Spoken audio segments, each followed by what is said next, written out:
कहा चली पुतली लूण दी था सिंध की लैन नाथ आप आपा भई पलट कह को वैन। कहते पुतली लूण दी डली समुद्र का अंत पाउण वास्ते कहते चली डुगियाई दे अंदर ते पर हुण लूण ते पानी च पावन दी देर है खुर करके उहदा रूप ही होना नहीं सी समुद्र दे विच ही मिल गई। नाथ आप आपै भई वो समुद्र रूप हो गई पलट कह को वैन। मुड़ के आके दसे भी समुद्र इन्ना क डूंगा है वो दस्या नहीं जा सकता। इसे तरह रब दे प्यारे उहदे च अभेदता हो जाते ने पर उहदा अंत नहीं पाया जा सकता अपनी सियाणपां दे नाल। उहदी सियाणप काहू काम न आत। मारे कहंदे अपनी सियाणप मनुख तेरी किसे काम नहीं आवनी। उहदी बख्शिश हासिल करनी आ तां निमरता दे अंदर ढल जा अपनी सियाणपां छड्ड दे। जिक्र होंदा है यूनान दा एक बहुत वड्डा फिलासफर सुकरात होया, बड़ा सियाणा बड़ा अकलवंद। एक बारी कहंदे उस समुद्र दे किनारे ते बैठा सीगा। समुद्र दे लागे एक कोई छपरियां निवास करन वाली छोटी बस्ती सी। लागे सी समुद्र दे जिवें आपां आम वेखदे हां समुद्रां दे लागे छोटियां छोटियां बस्तियां हुंदियां हन। समुद्र दे लागे एक छोटी जिही बस्ती। कुदरती कहंदे सुकरात समुद्र दे किनारे ते अपनी मौज अपने आनंद विच बैठा है। पर वो जिहड़े बस्ती सी बस्ती दे कुछ बच्चे समुद्र दे लागे कोल खेड रहे ने। उन्हां दे विचों बच्चियां दे विचों एक 7-8 साल दा बच्चा उहदे कोल प्याला फड़िया होया मिट्टी दा। कहंदे सुकरात ने देखिया वो बच्चा समुद्र दे विच वड़िया पानी च। कहंदे प्याला भरदा है फिर डोल दिंदा है, प्याला भरदा है फिर डोल दिंदा है। सुकरात उहदे वल वेखी जा रहा बच्चे वल, बाकी बच्चे बाल खेडदे हन। कहंदे उस बच्चे ने 8-10 वारी प्याला समुद्र दे विचों भरिया ते समुद्र दे विच डोल दिया करे ते फिर भरिया करे डूंगा जा जाके फिर थल्लों भरिया करे ते बाहर कढ के फिर डोलना पै जाए उहनूं। आखिर कहंदे वो प्याले नूं सिट के बाहर रेते ते भुब्बा मार करके रोण लग गया। वो बच्चा जदों उच्ची उच्ची रोवण लग गया सुकरात कहंदे उहदे नेड़े होया ते बड़े प्यार दे नाल उस बच्चे नूं पुछिया बेटा की कारण तू खेल रहा सी समुद्र दे विचों प्याला भरदा सी पानी दा विच डोल दिंदा सी बाकी बच्चे खेलदे पए हन ते तू रोवण क्यों लग गया ते प्याले भर के करदा की सैं। कहंदे वो बच्चा अगों और रोंदा रोंदा कुछ ठरमे दे नाल कहन लग्या बाबा मैं कहंदे इस समुद्र नूं अपने प्याले विच भरना चाहुंदा सी। मैं डूंगे तो डूंगा थले नूं जाके कहंदा सी भी ये समुद्र मेरे प्याले दे विच भर जावे पर यह भरदा नहीं। थक करके कहंदा मैं बार बार इस दे विचों भरन दा यतन कीता भी सारे समुद्र नूं मैं अपने प्याले च भर लवां ते आखिर कहंदा मैं रोवां ना तां की करां ये भर नहीं रहा है। कहंदे सुन करके बच्चे दे कोलों सुकरात हैरान हो गया। एक बारी अपने आपे दे विच लवलीन हो गया। उस वेले कहंदे समझ पई सुकरात ने सोचिया मना ये जो बच्चा कह रहा है सच है। कई बारी मनुख भी अपनी सियाणप दे प्याले दे अंदर उस वाहिगुरू रूपी समुद्र नूं कहंदे नापना चाहुंदा है, इहदे च ही भरना चाहुंदा भी एडा की आ ते पर वो नापण तो परे आ, वो नापिया नहीं जा सकदा। हुण जे कोई कहे भी मैं प्याले दे विच समुद्र नूं पा लवांगा ते प्याले च किदां पवेगा। प्याला भरिया पानी दा समुद्र च पै सकदा है, वो समुद्र च समा सकदा है, समुद्र दा रूप हो सकदा है पर समुद्र प्याले च नहीं पै सकदा। इसे तरह ब्रह्म रूपी समुद्र वाहिगुरू रूपी समुद्र गुरु रूपी समुद्र साडी बुद्धि दी सियाणप रूप प्याले दे विच नहीं नापिया जा सकदा, वो नापण तो परे है। पर साडी सियाणप कुछ होर कहंदी आ। गुरु दा सिद्धांत जो गुरु है वो गुरु जानदा है। आज इस शब्द दी विचार होण लगी आ जे मनुख अपनी सियाणप नाल सोचेगा। ये जिहड़ा शब्द आ आपां आम वेखदे आ श्री गुरु ग्रंथ साहब जी दे अंदर जदों कोई शब्द आरंभ हुंदा है, देव गंधारी राग आरंभ है, इहदे अंदर गुरु का मुख वाक आया। आम है देव गंधारी महला पहला जां देव गंधारी महला दूजा तीजा पंजवां चौथा। जिस ਜਿਹੜਾ ਆ ਗਿਆ ਆਪਾਂ ਸਮਝਦੇ ਹਾਂ उस गुरु पातशाह जी का पावन शब्द है। हुण इत्थे कल्ला देवगंधारी शब्द आया, पर अज दा मनुख तां तरकवादी अपनी सियाणप वाला तां मनुख सियाणप नाल कहूगा ना भी इत्थे महला क्यों नहीं लिखिया होया, इत्थे मनुख दी अपनी सियाणप चलू। पर बड़े कहंदे ने, कईयां ने यतन भी कर लिया भी महला होना चाहिए, खिमा कर देनी, अपनी सियाणप इत्थे नहीं काम करदी। ये तां गुरु जाणदा है। आरंभ विच पंचम पातशाह धन गुरु अर्जन देव जी ने माई गुर चरनी चित लाई है। इत्थे महला आरंभ विच आ देवगंधारी महला पंजवां घर दूजा। इदू अगे 6 शब्द बिना महले तो कला देवगंधारी आया। ये पावन शब्द जिहड़ा है, इस तो अगला जिहड़ा शब्द आ फिर देवगंधारी महला पंजवां गुरु दी मौज आ। इत्थे मनुख दी अपनी सियाणप कुछ नहीं चल सकदी। ये सारियां सियाणपां मनुख ने लांभे कर देनियां ने, गुरु दियां गुरु जाने। ये तो सतगुरु की मौज है।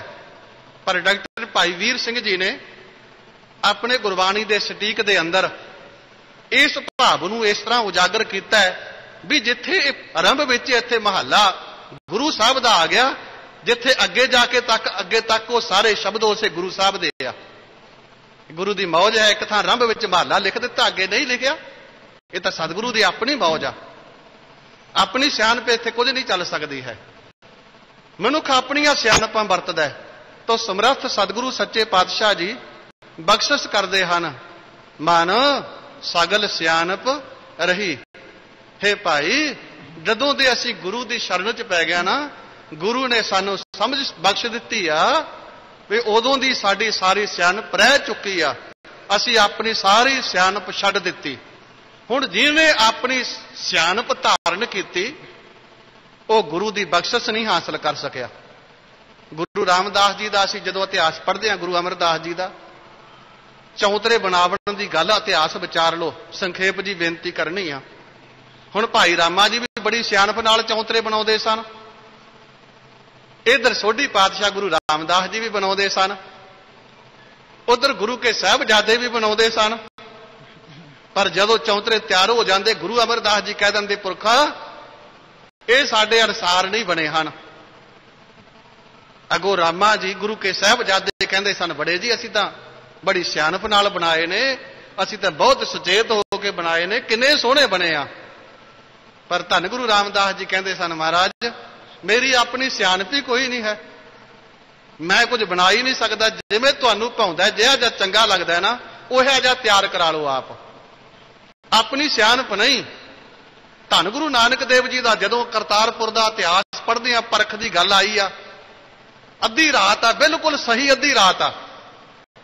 हुण जदों मनुख अपनी दिमागी सियाणप नाल देखेगा, बाहर निकलेगा, सचमुच वो तो अद्धी रात ही है ना, कहनी पऊ।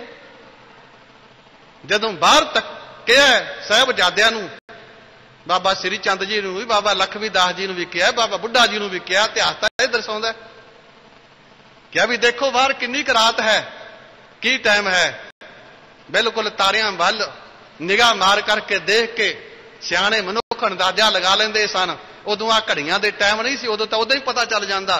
कहण लगे जी बिल्कुल सही अद्धी रात आ। गुरु के साहिबजादियां ने भी कहा, दूजियां ने भी कहण लगे नहीं सही नहीं देखी है। जदों भाई लैणा जी नूं कहा, भाई लैणा जी सोच विच कहा, इन्हां नूं अद्धी रात इन्हां ने अद्धी सही दसी आ, देख के अपनी सियाणप नाल तां, पर गुरु जी कहंदे नहीं। ते भाई लैणे नूं कहा, पुरखा तू वेख किन्नी रात बीती आ, किन्नी आ। उत्थे अपनी सियाणप नहीं, उत्थे गुरु दी सियाणप छड्ड दित्ती अपनी सियाणप। ऐ मेरे समर्थ गुरु, दिन भी तेरे हुक्म विच है, रात भी तेरे हुक्म विच आ। दिनी रात तुसां ने बतीत करा ली, उन्नी बीत गई, जिन्नी बाकी तुसीं रख ली उन्नी रह गई रात, सब तुहाडे हुक्म विच आ। जदों चाहो दिन चढ़ा सकदे हो, चाहो रात। गल इत्थे है, जे अपनी सियाणप वरतदे, दिमाग दी अकल वरतदे, ते उत्थे तां फिर गल फेल हो जानी सी। अपनी सियाणप उत्थे किते काम नहीं आउंदी है। मन सगल सियाणप रही, तद ही भाई लैणा जी फिर गुरु नूं भागे ना। उत्थे महाराज सतगुरु सच्चे पातशाह कहंदे ने, हे मना हुण मेरी सारी अपनी सियाणप रह गई है। करन करावन हार सुआमी, नानक ओट गही। करन ਕਰਨ ਕਰਾਵਨ ਹਾਰ ਸੁਆਮੀ। ਉਹ ਸੁਆਮੀ ਮਾਲਕ ਵਾਹਿਗੁਰੂ ਸਭ ਕੁਝ ਕਰਨ ਕਰਾਵਣ ਨੂੰ ਸਮਰੱਥ ਹੈ। ਮਨੁੱਖ ਨੇ ਕੁਝ ਵੀ ਕਰਨਾ ਕਰਾਉਣਾ ਹੈ ਨਾ, ਉਹ ਤਾਂ ਗੁਰੂ ਦੀ ਸ਼ਰਨ ਚ ਪੈ ਜੇ, ਸਮਝੇ ਵੀ ਗੁਰੂ ਸਮਰੱਥ ਹੈ ਸਭ ਕੁਝ ਕਰਨ ਕਰਾਉਣ ਨੂੰ। ਤੇ ਜਦੋਂ ਮਨੁੱਖ ਨੇ ਕੋਈ ਵੱਡਾ ਕਾਰਜ ਆਰੰਭਣਾ ਹੁੰਦਾ, ਜਦੋਂ ਮਨੁੱਖ ਦੇਖਦਾ ਵੀ ਇਹ ਮੈਂ ਆਪੋ ਨਹੀਂ ਕੁਝ ਕਰ ਸਕਦਾ, ਫਿਰ ਸੱਚਮੁੱਚ ਫਿਰ ਗੁਰੂ ਦਾ ਆਸਰਾ ਵੀ ਲੈਂਦਾ। ਫਿਰ ਅਸੀਂ ਗੁਰੂ ਦੇ ਆਸਰਾ ਲੈਣ ਲੱਗਿਆ ਪੜ੍ਹਦੇ ਹਾਂ, ਧਰ ਜੀ ਅਰੇ ਇੱਕ ਟੇਕ ਤੂੰ ਲਾਹੇ ਵਡਾਨੀ ਆਸ, ਨਾਨਕ ਨਾਮ ਧਿਆਈਐ ਕਾਰਜ ਆਵੈ ਰਾਸ। ਉਦੋਂ ਫਿਰ ਮਨੁੱਖ ਅੰਦਰੋਂ ਕਹਿੰਦਾ ਵੀ ਭਵੇਂ ਆ ਮੇਰਾ ਹੈ ਤਾਂ ਸੰਸਾਰੀ ਕੰਮ ਗੁਰੂ, ਜਿੰਨਾ ਚਿਰ ਤੂੰ ਨਹੀਂ ਇਸ ਵਿੱਚ ਆਪ ਸ਼ਾਮਲ ਹੋਵੇਂਗਾ, ਨਹੀਂ ਕਿਰਪਾ ਕਰੇਗਾ, ਇਹ ਮੇਰਾ ਕਾਰਜ ਆਪੋਂ ਨਹੀਂ ਨੇਪੜੇ ਚੜ ਸਕਦਾ। ਫਿਰ ਗੁਰੂ ਕਿਰਪਾ ਕਰਦਾ, ਉਸ ਕਾਰਜ ਨੂੰ ਰਾਸ ਕਰ ਦਿੰਦਾ ਹੈ। ਕਰਨ ਕਰਾਵਨ ਹਾਰ ਸੁਆਮੀ, ਉਹ ਸੁਆਮੀ ਵਾਹਿਗੁਰੂ ਸਮਰੱਥ ਹੈ। ਮੇਰੇ ਸਤਿਗੁਰੂ ਜੀ ਕਹਿੰਦੇ ਹਨ ਓਟ ਗਹੀ, ਨਾਨਕ ਓਟ ਗਹੀ। ਹਜੂਰ ਕਹਿੰਦੇ ਅਸਾਂ ਨੇ ਭਾਈ ਉਹਦੀ ਓਟ ਗ੍ਰਹਿਣ ਕੀਤੀ ਆ, ਜਿਹੜਾ ਸਭ ਕੁਝ ਕਰਨ ਕਰਾਵਣ ਨੂੰ ਸਮਰੱਥ ਹੈ, ਅਸਾਂ ਨੇ ਉਹਦੀ ਓਟ ਲਈ ਹੈ। ਐ ਮਨੁੱਖ ਤੂੰ ਵੀ ਉਹਦੀ ਓਟ ਲੈਣਾ ਕਰ। ਬਾਕੀ ਜਿਹੜੇ ਓਟ ਆਸਰੇ ਨੇ ਸੰਸਾਰੀ, ਸਭ ਓਟ ਆਸਰੇ ਛੱਡ ਦੇਣਾ ਕਰ। ਰਹਾਉ ਵਿਸਰਾਮ ਦੇ ਕੇ ਹਜੂਰ ਫਰਮਾਉਂਦੇ ਹਨ, ਆਪ ਮੇਟ ਪਏ ਸਰਨਾਈ, ਇਹ ਮਤ ਸਾਧੂ ਕਹੀ। ਆਪ ਮੇਟ ਪੈ ਸਰਨਾਈ, ਆਪਾ ਭਾਵ ਤਿਆਗ ਕੇ, ਆਪ ਮੇਟ ਕੇ, ਪੈ ਸਰਨਾਈ ਗੁਰੂ ਦੀ ਸ਼ਰਨ ਚ ਪੈਣਾ। ਤੇ ਆਪਾ ਮੇਟਿਆ ਅਸਾਂ ਨੇ, ਆਪਾ ਭਾਵ ਅੰਦਰ ਹਉਮੈ, ਅੰਦਰ ਅਹੰਕਾਰ। ਗੁਰੂ ਰਾਮਦਾਸ ਸੋਢੀ ਪਾਤਸ਼ਾਹ ਦੀ ਹਜੂਰੀ ਦੇ ਅੰਦਰ 7 ਸਿੱਖ ਚੱਲ ਕੇ ਆਏ। ਗੁਰ ਪ੍ਰਤਾਪ ਸੂਰਜ ਗ੍ਰੰਥ ਦੇ ਅੰਦਰ ਜ਼ਿਕਰ ਹੈ, ਵੱਖ ਵੱਖ ਉਹਨਾਂ ਦੇ ਨਾਮ ਨੇ। ਤੇ ਉਹਨਾਂ ਨੇ ਕਿਉਂਕਿ ਕਈ ਵਾਰੀ ਇਕੱਠੀ ਸੰਗਤ ਚੱਲ ਕੇ ਆਉਂਦੀ, ਤੇ ਉਹ ਸਾਰੇ ਇਕੱਠੇ ਆ ਕੇ ਗੁਰੂ ਕਾਲ ਵੇਲੇ ਗੁਰੂ ਦੀ ਹਜੂਰੀ 'ਚ ਬੇਨਤੀਆਂ ਕਰਦੇ ਵੀ ਸਾਨੂੰ ਉਪਦੇਸ਼ ਦਿਓ, ਸਾਡਾ ਜੀਵਨ ਸੁਧਰ ਜਾਵੇ, ਅਸੀਂ ਤਰ ਜਾਈਏ। ਕਈ ਵਾਰੀ ਕੋਈ ਕੱਲਾ ਪ੍ਰੇਮੀ ਆਉਂਦਾ, ਉਹਦੇ ਮਨ ਦੇ ਜੋ ਫੁਰਨੇ ਹੁੰਦੇ ਆਪਣੇ ਜੀਵਨ ਦੇ ਸਵਾਰਨ ਲਈ, ਉਹ ਗੁਰੂ ਅੱਗੇ ਬੇਨਤੀ ਕਰਦਾ। ਇੱਥੇ ਗੁਰੂ ਇਤਿਹਾਸ ਅੰਦਰ ਜ਼ਿਕਰ ਹੈ 7 ਸਿੱਖ ਗੁਰੂ ਦੀ ਹਜੂਰੀ 'ਚ ਆਏ ਇਕੱਠੇ। ਉਹਨਾਂ 7 ਨੇ ਇਕੱਠਿਆਂ ਸਤਿਗੁਰੂ ਅੱਗੇ ਸਿਰ ਝੁਕਾ ਕੇ ਮੱਥਾ ਟੇਕ ਕੇ ਬੇਨਤੀ ਕੀਤੀ, ਮਹਾਰਾਜ ਕਿਰਪਾ ਕਰੋ ਸਾਨੂੰ ਉਪਦੇਸ਼ ਦਿਓ, ਜਿਸ ਉਪਦੇਸ਼ ਨੂੰ ਧਾਰਨ ਕਰਕੇ ਜੀਵਨ ਅੰਦਰ ਅਸੀਂ ਆਪਣਾ ਜੀਵਨ ਸਵਾਰ ਲਈਏ। ਉੱਥੇ ਗੁਰ ਪ੍ਰਤਾਪ ਸੂਰਜ ਗ੍ਰੰਥ ਦੇ ਅੰਦਰ ਜ਼ਿਕਰ ਹੈ। ਤੇ ਗੁਰੂ ਰਾਮਦਾਸ ਜੀ ਨੇ ਫਿਰ ਕਿਰਪਾ ਕੀਤੀ, ਰਾਮਦਾਸ ਸਤਿਗੁਰੂ ਉਚਾਰਾ। 7 ਨੂੰ ਗੁਰੂ ਨੇ ਉਚਾਰ ਕੇ ਉਪਦੇਸ਼ ਦਿੱਤਾ। ਕੀ ਉਪਦੇਸ਼? ਮਹਾਰਾਜ ਕਹਿੰਦੇ ਪ੍ਰਥਮ ਤਜੋ ਮਨ ਕੋ ਹੰਕਾਰਾ। ਮਹਾਰਾਜ ਕਹਿੰਦੇ ਗੁਰਸਿੱਖੋ ਪਹਿਲੀ ਗੱਲ ਤਾਂ ਇਹ ਆ, ਮਨ ਦਾ ਹੰਕਾਰ ਛੱਡ ਦਿਓ। ਹੁਣ ਧੰਨ ਗੁਰੂ ਅਰਜਨ ਦੇਵ ਜੀ ਮਹਾਰਾਜ ਇੱਥੇ ਬਖਸ਼ਿਸ਼ ਕਰਦੇ ਨੇ, ਆਪ ਮੇਟ ਪੈ ਸਰਨਾਈ। ਇਹ ਹੰਕਾਰ ਛੱਡਣਾ ਸਭ ਤੋਂ ਪਹਿਲਾਂ ਤਾਂ, ਜਦੋਂ ਗੁਰੂ ਦੀ ਸ਼ਰਨ 'ਚ ਪੈਣਾ। ਧੰਨ ਗੁਰੂ ਰਾਮਦਾਸ ਜੀ ਮਹਾਰਾਜ ਕਹਿੰਦੇ ਰਾਮਦਾਸ ਸਤਿਗੁਰੂ ਉਚਾਰਾ, ਪ੍ਰਥਮ ਤਜੋ ਮਨ ਕੋ ਹੰਕਾਰਾ। ਭਾਈ ਮਨ ਦਾ ਹੰਕਾਰ ਛੱਡ ਦਿਓ। ਪਹਿਲੀ ਗੱਲ ਇਹ, ਗਹੋ ਨਿਮਰਤਾ ਤਿਆਗੋ ਮਤ ਸਰ। ਦੂਜੀ ਗੱਲ ਨਿਮਰਤਾ ਧਾਰ ਲਓ, ਨਿਮਰਤਾ 'ਚ ਢਲ ਜਾਓ। ਗੁਰੂ ਦੀ ਸ਼ਰਨ 'ਚ ਉਦੋਂ ਹੀ ਪਿਆ ਜਾਓ ਜਦੋਂ ਅਸੀਂ ਨਿਮਰਤਾ 'ਚ ਢਲ ਜਾਵਾਂਗੇ। ਤਿਆਗੋ ਮਤ ਸਰ, ਈਰਖਾ ਛੱਡ ਦਿਓ। ਅਸੀਂ ਤਾਂ ਦੂਜੇ ਦੇ ਦੂਜੇ ਨਾਲ ਉਦਾਂ ਹੀ ਈਰਖਾ ਕਰੀ ਜਾਂਦੇ ਹਾਂ, ਖਿਮਾ ਕਰਦੇ ਨਹੀਂ। ਕਈ ਵਾਰੀ ਜਦੋਂ ਦੂਜੇ ਤੋਂ ਦੂਜੇ ਦੀਆਂ ਗੱਲਾਂ ਸੁਣੀ ਜਾਂਦੀਆਂ ਨਾ, ਦੇਖ ਕਰਕੇ ਬੜੇ ਹੈਰਾਨ ਹੋ ਜਾਂਦਾ ਵੀ ਇਹਦਾ ਬੜਾ ਉੱਚਾ ਜੀਵਨ ਆ। ਤੇ ਜਦੋਂ ਕਈ ਵਾਰੀ ਦੂਜੇ ਬਾਰੇ ਕੁਝ ਕਹਿੰਦਾ ਸੁਣੀਦਾ, ਫਿਰ ਦੇਖੀਦਾ ਵੀ ਤਾਂ ਈਰਖਾ 'ਚ ਹੀ ਭਰਿਆ ਪਿਆ। ਤੇ ਸਤਿਗੁਰੂ ਸੱਚੇ ਪਾਤਸ਼ਾਹ ਜੀ ਨੇ ਗੁਰਸਿੱਖਾ ਜਿਹੜਾ ਗੁਰਮੁਖ ਬੈਰ ਵਿਰੋਧ ਗਵਾਵੈ। ਗੁਰਸਿੱਖੀ ਦਾ ਸਿਧਾਂਤ ਆ, ਆਪਸ ਕੋ ਜੋ ਜਾਣੈ ਨੀਚਾ ਸੋ ਗਣੀਐ ਸਭ ਤੇ ਉੱਚਾ। ਗੁਰਸਿੱਖੀ ਦਾ ਸਿਧਾਂਤ ਹੈ ਹਮ ਨਹੀਂ ਚੰਗੇ ਬੁਰਾ ਨਹੀਂ ਕੋਏ, ਪਰਨਵਤ ਨਾਨਕ ਤਾਰੇ ਸੋਏ। ਹਮ ਤਜ ਭਲੋ ਸਭ ਕੋਏ। ਇੱਥੇ ਦਾ ਇਹ ਸਿਧਾਂਤ ਹੈ, ਆਪ ਤਿਆਗ, ਆਪਾ ਭਾਵ ਤਿਆਗਣਾ। ਗੁਰੂ ਰਾਮਦਾਸ ਜੀ ਮਹਾਰਾਜ ਕਹਿੰਦੇ ਭਾਈ ਪ੍ਰਥਮੇ ਤਜੋ ਮਨ ਕੋ ਹੰਕਾਰਾ, ਗਹੋ ਨਿਮਰਤਾ। ਮਹਾਰਾਜ ਕਹਿੰਦੇ ਨਿਮਰਤਾ ਧਾਰਨ ਕਰੋ, ਤਿਆਗੋ ਮਤ ਸਰ। ਕਰੋ ਨਾ ਨਿੰਦਾ ਅਵਗਨ ਪਰ ਹਰ। ਮਹਾਰਾਜ ਕਹਿੰਦੇ ਭਾਈ ਨਿੰਦਾ ਨਾ ਕਰਿਓ ਕਿਸੇ ਦੀ, ਕਰੋ ਨਾ ਨਿੰਦਾ ਅਵਗਨ ਪਰ ਹਰ। ਬਾਕੀ ਸਾਰੇ ਔਗਣ ਹੀ ਤਿਆਗੋ ਜੇ ਤੁਸੀਂ ਜੀਵਨ ਸਫਲਾ ਕਰਨਾ ਹੈ। ਤਾਂ ਸਤਿਗੁਰੂ ਸੱਚੇ ਪਾਤਸ਼ਾਹ ਧੰਨ ਗੁਰੂ ਮਹਾਰਾਜ ਇੱਥੇ ਕਿਰਪਾ ਕਰਦੇ ਨੇ ਭਾਈ, आप मेट पै सरनाई। गुरु की शरण विच आपा भाव त्याग करके, हंकार छड्ड करके, पर यह कित्थों ग्रहण की है सिक्ख्या? यह मत साधु कही, ये गुरु रूप साधु ने मत कही आ, सिक्ख्या कही आ। गुरबाणी दे अंदर गुर संगत जी साधु गुरु नूं भी कहा, साधु साधु नूं भी कहा। गुरबाणी दे अंदर संत साधु गुरु नूं भी कहा, संत प्रभु दे प्यारे नूं भी कहा। ऐसा नहीं भी प्रभु दे प्यारे नूं साधु जां संत नहीं कहा। बहुत सारे शब्द हैं जिथे साधुआं प्रथाई, रब दे प्यारिआं प्रथाई, साधु गुरु नूं कहा। जिवें साध रूप अपना तन धारिया, प्रकरण मुताबक रहो विचार। समर्थ सतगुरु सच्चे पातशाह जी कहते हैं, आप मेट पै सरनाई, ए मत साधु कही है भाई। ये गुरु रूपी साधु धन गुरु रामदास जी ने सानू मत कही है। गुरु अर्जन देव जी कहते भी आपा मेट के गुरु परमेश्वर की शरण विच पै जाओ, हंकार छड्ड देना करो। प्रभ की आज्ञा मान सुख पाया। जिन्हां ने प्रभु की आज्ञा मन ली आ, उन्होंने सुख पाया, सुख पाउणा कीता है। हुण असीं आपो अपने जीवनां दे अंदर गुरु के उपदेश नूं असीं किन्ना क मन्निआ, किन्नी क गुरु की आज्ञा मनना कीती आ, ये समझ लेना करिए।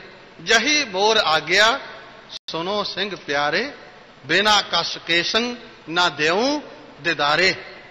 कलगीधर गुरु गोबिंद सिंह साहब जी महाराज कहते साडी यही आज्ञा भाई, ये हुक्म है, बिना कस केसं ना देहूं दिदारे। रहत जरूरी आ, क्योंकि रहत प्यारी मुझको सिख प्यारा नाहे। केस धरे पाहुल बिन भेखी मूर्ख सिख कह दिता है। कले दिखावे दा भेख नहीं इत्थे प्रवान, इत्थे गुरु वाला बनना बहुत जरूरी आ। गुरु की आज्ञा यह आ, गुरु की आज्ञा गुरु की बाणी पढ़नी, गुरु की आज्ञा गुरु रामदास जी की सुनी लई आ भी हंकार छड्डना, निमरता धारनी, निंदिया त्यागनी, औगणा का त्याग करना, ये गुरु की आज्ञा है। तो समर्थ सतगुरु सच्चे पातशाह कहते प्रभु की आज्ञा मान सुख पाया है भाई। असी प्रभु मालक वाहिगुरु जी की आज्ञा नूं मन करके जीवन विच सुख प्राप्त कर लिया है। सुख किवें पाया है? भरम अंधेरा लही। भरम दा जिहड़ा अंधेरा सी मन दे अंदर वो दूर हो गया। एक तां प्रतੱਖ अंधेरा हुंदा है, इत्थे भरम अंधेरा, भाव भरम विच भुल जाना। जिवें अंधेरे दे अंदर भरम दा स्वरूप विद्वानां ने कथन कीता, वेदांत मत वालियां ने, हनेरे दे अंदर मनुख तुरिया जांदा है ते रस्ते दे विच कोई रस्सी पई आ, कोई लज पई आ। हुण है हनेरा, मनुख नूं भरम पै गया। भरम हनेरा वो आ, मनुख ने समझ लिया भी ये तां सरप पिया हैगा, भी ये सरप आ। उन्हें रौला पा दिता, दूजियां ने सुन ली आवाज भी सप, दौड़े आए। कईयां ने फिर टार्च लियांदी, किसी ने लालटन लियांदे, रोशनी की। जदों देखिया नेड़े, बई एवं तू तां रौला पाई जांदा पियागा, ये कोई सरप हैगा, ये तां लज आए रस्सी आ। वो भरम अंधेरा दूर हो गया, सुख पा लिया। भरम का स्वरूप आ, क्योंकि माधवे क्या कहिए, भ्रम ऐसा जैसा मानिए होए ना तैसा। जो कुछ होवे वो ना सानू पता लगे, असी कुछ होर समझ लईए। जो समझ लिया वो कुछ होवे ना, असल विच होवे कुछ होर, ये भरम है। असी बड़ा कुछ भरम दे विच कुछ होर मन्नी बैठे हैं, जो कुछ है होर। मेरे सतगुरु जी कहते हैं जदों मालिक की आज्ञा मन्नी ना ते भरम दा अंधेरा सारा लह गया, मिट गया। फिर प्रभु की आज्ञा मन के जीवन विच सदीवी सुख पा लिया है। जान प्रवीण स्वामी प्रभ मेरे, शरण तुम्हारी अही। जान प्रवीण स्वामी प्रभ मेरे, हे मेरे प्रभु, हे स्वामी। आप जी नूं प्रवीण सुगड़ चतुर जान करके, हे मेरे मालक, शरण तुम्हारी अही। असी आप जी की शरण तकी आ, शरण चाही आ। असी शरण विच आप जी दी आए हैं। आप जी नूं महान प्रवीण सुगड़ स्वरूप चतुर स्वरूप जान करके, वो है ही सुगड़ स्वरूप है, वो महान है। जिसका तान मान धन सब तिसका, सोई सुगड़ सुजानी। तिन ही सुनिया दुख सुख मेरा, तो विद नेकी खटानी, जी की एक ही पहमानी, अवर जतन कर रहे बहु तेरे, तिन तिल नहीं कीमत जानी। अमृत नाम निर्मोलक हीरा, गुर दीनो मंतानी, डिगै न डोलै दृढ़ कर रहे हो, पूर्ण होए तृप्तानी। ओए जो बीच हम तुम कश होते, तिन की बात विलानी, अलंकार मिल थैली होई है, ताते कणक बखानी। प्रगट्यो जोत सहज सुख शोभा, बाजे अनहत बानी, कहो नानक निश्चल कर बांधे हो, गुर कियो बंधानी।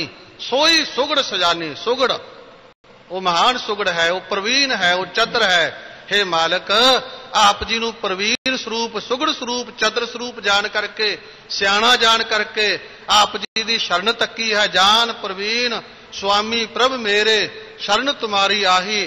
हे मालक, असी आप जी दी शरण विच आ पए हां। तिन मह थाप उथापन हारे, कुदरत कीम ना पही। खिन मैं थाप उथापन हारे, ਉਹ ਵਾਹਿਗੁਰੂ ਇੱਕ ਖਿਨ ਵਿੱਚ ਥਾਪ ਪੈਦਾ ਕਰਨ ਨੂੰ ਸਮਰੱਥ, ਇੱਕ ਖਿਨ ਵਿੱਚ ਉਹ ਥਾਪ ਲੈਦਾ ਕਰਨ ਨੂੰ ਸਮਰੱਥ ਹੈ। ਉਹ ਐਸਾ ਹੈ।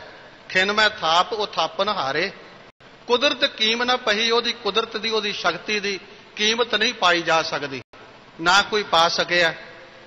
ਪਾਤਾਲਾਂ ਪਾਤਾਲ ਲੱਖ, ਆਗਾਸਾਂ ਆਗਾਸ, ਓੜਕ ਓੜਕ ਭਾਲ ਥੱਕੇ, ਵੇਦ ਕਹਿ ਇੱਕ ਬਾਤ। ਗੁਰਬਾਣੀ ਇਹ ਕਹਿੰਦੀ ਹੈ भी ओ खिन मैं थाप ओ थापन हारा।